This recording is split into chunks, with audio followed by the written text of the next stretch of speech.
பல ஆண்டுகளாக தஞ்சாவூர் பெரிய கோவிலை பற்றி ஒரு வதந்தி பரவி வருகிறது. இந்த கோவிலின் கீழே ஒரு இரகசிய சுரங்கப்பாதையும் இரவில் திறக்காத இரகசிய அறையும் இருக்கலாம் என்று சிலர் நம்புகிறார்கள்.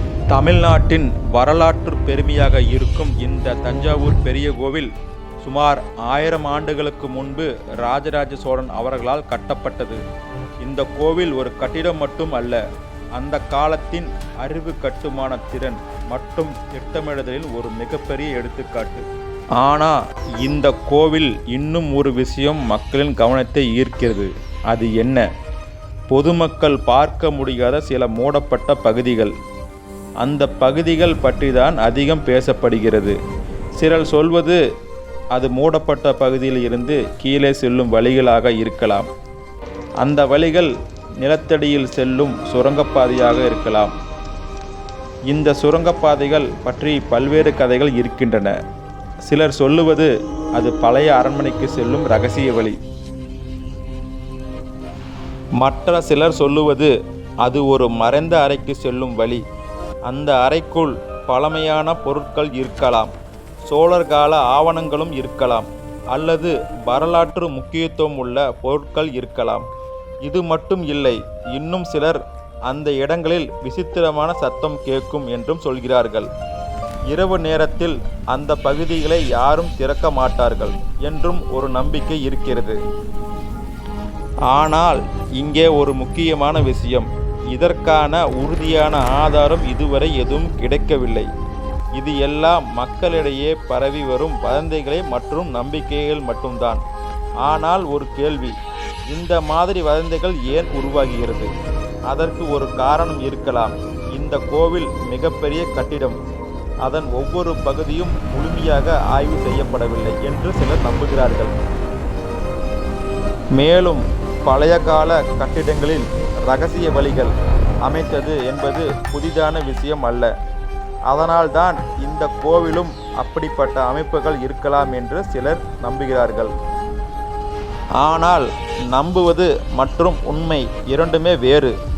இப்போ வரைக்கும் அந்த இரகசிய சுரங்கம் அல்லது அந்த அறை பற்றி எந்த அதிகாரப்பூர்வ உறுதியான தகவலும் வெளியிடப்படவில்லை. ஆனால் இந்த விஷயத்தை நாம் எப்படி பார்க்கணும்? ஒரு வரலாற்று ஆர்வமூட்டும் கேள்வியாக, ஒரு மர்மமான வதந்தியாக. இந்த மாதிரி கதைகள் ஒரு இடத்தின் மீது நமக்கு இருக்கும் ஆர்வத்தை அதிகரிக்கும். அதே நேரத்தில் நாம் உண்மையை அறிய முயற்சிக்கவும் தூண்டும்.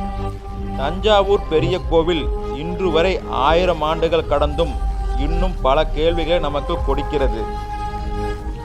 அந்த கேள்விகள், இந்த இரகசிய சுரங்கப்பாதை உண்மையா? அந்த மறைந்த அறை இருக்கிறதா? அல்லது இது எல்லாம் மக்கள் உருவாக்கிய கற்பனையா? இதுவரை இதற்கான தெளிவான பதில் இல்லை. அதனால்தான் இந்த மர்மம் இன்னும் உயிரோடு இருக்கிறது. இது ஒரு உண்மை சம்பவம் என்று நாம் சொல்லவில்லை. இது பல ஆண்டுகளாக பரவி வரும் வதந்தி மற்றும் மக்களின் நம்பிக்கை மட்டுமே. ஆனால் இந்த மாதிரி கேள்விகள் நம்மை இன்னும் யோசிக்க வைக்கிறது. உண்மையிலே அந்த ரகசியம் இருக்கிறதா, இல்லை அது ஒரு கதைதானா? இந்த மாதிரி வதந்திகள் ஒரு நாள் அல்லது ஒரு வருடத்தில் உருவானது இல்லை. பல தலைமுறைகளாக ஒரு மனிதரிடமிருந்து இன்னொரு மனிதருக்கு சொல்லிக்கொண்டு வந்த கதைதான் இவை. முன்னாடி காலங்களில் எழுத்துப்பதிவு இல்லாத சமயத்தில் இப்படி வாய்மொழி கதைகள் தான் தகவல் பரிமாற்றமாக இருந்தது. அதனால் ஒரு சிறிய தகவல் காலப்போக்கில் பெரிய மர்மமாக மாறியிருக்கலாம். மேலும் பழைய கோவில்கள் மற்றும் அரண்மனைகளை பற்றி பேசும்போது இரகசிய அறைகள், மறைவு பாதைகள் என்ற விஷயம் புதிதல்ல. இந்தியாவிலும் உலகில் பல இடங்களிலும் பழைய கட்டிடங்களில் இரகசிய வழிகள் இருந்தது கண்டுபிடிக்கப்பட்டுள்ளது. அதனால்தான் தஞ்சாவூர் பெரிய கோவிலுக்கும் அப்படிப்பட்ட ஒரு அமைப்பு இருக்கலாம் என்று சிலர் நம்புகிறார்கள். ஆனால் இது வெறும் நம்பிக்கை மட்டுமே, உறுதியான ஆதாரம் இல்லை. மற்றும் இந்த கோவிலின் கட்டுமானத்தில் இன்னும் பல கேள்விகள் எழுப்புகிறது. எப்படி இத்தனை பெரிய கற்களை மேலே எடுத்தார்கள்? எப்படி அந்த காலத்தில் இந்த அளவுக்கு துல்லியமான கட்டுமானம் செய்தார்கள்? இந்த கேள்விகளுக்கெல்லாம் நமக்கு முழுமையான பதில் இன்று வரை கிடைக்கவில்லை. அதனால்தான் இந்த மாதிரி புதிய கேள்விகளும் உருவாகிறது. அதற்குள் இன்னும் ஏதாவது ரகசியம் இருக்கிறதா என்று. இது ஒரு இயல்பான மனித மனசு. நமக்கு தெரியாத விஷயங்களை பற்றி நாம் எப்போதும் கற்பனை செய்ய ஆரம்பிப்போம். அதிலிருந்து தான் மர்மங்கள் உருவாகிறது. சில நேரங்களில் இந்த மாதிரியான கதைகள் உண்மைக்கு அருகில் இருக்கும். சில நேரங்களில் இது முழுக்க கற்பனையாகவும் இருக்கும். ஆனால் அந்த உண்மை என்ன என்பதை கண்டுபிடிப்பது தான் சுவாரஸ்யம். இப்போ கேள்வி, அந்த பெரிய கோவிலின் கீழே உண்மையில் ஏதாவது இருக்கிறதா? அல்லது இது ஒரு தலைமுறையிலிருந்து இன்னொரு தலைமுறைக்கு வந்த ஒரு கதைதானா? இது ஒரு கேள்வியாகவே இன்னும் இருக்கிறது. இதற்கான தெளிவான பதில் கிடைக்கும் வரை இந்த மர்மம் தொடரும். இதுவரை நாம பார்த்தது தஞ்சாவூர் பெரிய கோவிலை பற்றி பல ஆண்டுகளாக பேசப்படும் ஒரு மர்மம். ஆனால் இங்கே ஒரு முக்கியமான விஷயம். இந்த வீடியோவில் சொல்லப்பட்ட எல்லா தகவல்களும் வரலாற்று ஆதாரங்கள் உறுதி செய்யப்பட்டவை அல்ல. இது பல ஆண்டுகளாக மக்களிடையே பரவி வரும் வதந்திகள், நம்பிக்கைகள் மற்றும் இணையத்தில் கிடைக்கும் தகவல்களை அடிப்படையாக கொண்டு உருவாக்கப்பட்ட ஒரு விளக்கம் மட்டும்தான். மேலும் இந்த வீடியோ முழுக்க தகவல் பகிர்வு மற்றும் பொழுதுபோக்கு நோக்கத்திற்காக மட்டுமே உருவாக்கப்பட்டது.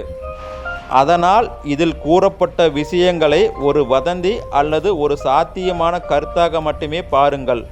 உண்மையான மற்றும் துல்லியமான தகவல்களுக்கு எப்போதும் அதிகாரப்பூர்வ வரலாற்று ஆதாரங்களை நம்புங்கள். இப்போ அந்த முக்கியமான கேள்வி, உண்மையிலேயே அந்த ரகசிய அறை இருக்கிறதா அல்லது இது ஒரு வதந்தியா? நீங்கள் என்ன நினைக்கிறீர்கள்?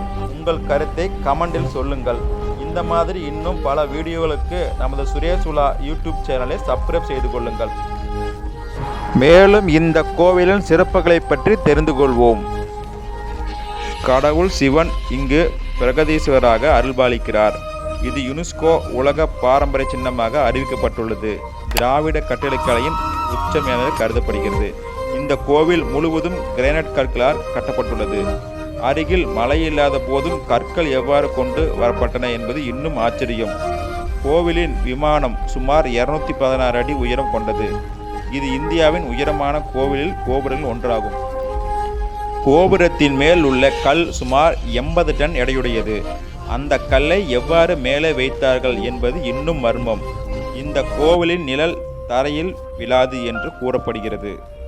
கோவிலில் நந்தி சிலை மிகவும் பெரியது.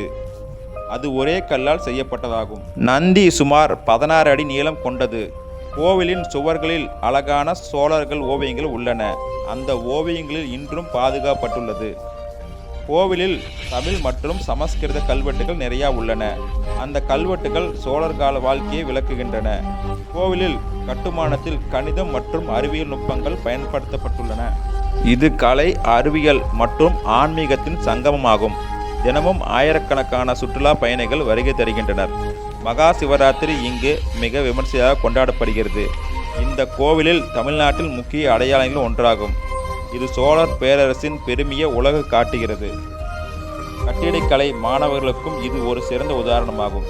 வாழ்நாளில் ஒரு முறையாவது கண்டிப்பாக காண வேண்டிய அற்புதமான கோவில் இது. காலத்தை கடந்து நிற்கும் சோழர் சாம்ராஜ்யத்தின் சின்னமாக திகழும் தஞ்சாவூர் பெரிய கோவில் இந்தியாவின் கட்டிடக்கலை அதிசயங்களில் ஒன்றாகும். இதுபோல் மீண்டும் ஒரு நல்ல பதிவில் பார்க்கலாம். நன்றி.